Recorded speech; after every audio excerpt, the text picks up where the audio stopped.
ಅವರು ನನಗೆ ಎಲ್ಲ ಸಭೆ ಆದಮೇಲೆ ನನ್ನ ಜೊತೆ ಒಂದು 15 ನಿಮಿಷ ಮಾತಾಡಿದ್ರು. ನಾ ಹೇಳಿದೆ ಯಾವುದೇ ಲೋಕಸಭೆಗೆ ನಾನು ಸ್ಪರ್ಧೆ ಮಾಡೋದಿಲ್ಲ ಮತ್ತು ನನಗೆ ಕರ್ನಾಟಕದಲ್ಲಿ ಚುನಾವಣಾ ಪ್ರಚಾರದ ಜವಾಬ್ದಾರಿ ಕೊಡ್ರಿ, ಪ್ರತ್ಯೇಕವಾಗಿ ನಾನು ಇಡೀ 28 ಲೋಕಸಭೆಯಲ್ಲಿ ಪಕ್ಷದ ಒಂದು ಕೆಲಸ ಮಾಡ್ತೀನಿ.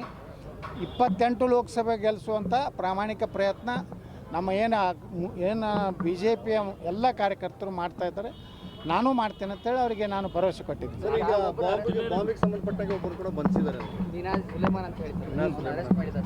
ಅವರು ನನಗೆ ಎಲ್ಲ ಸಭೆ ಆದಮೇಲೆ ನನ್ನ ಜೊತೆ ಒಂದು 15 ನಿಮಿಷ ಮಾತಾಡಿದ್ರು.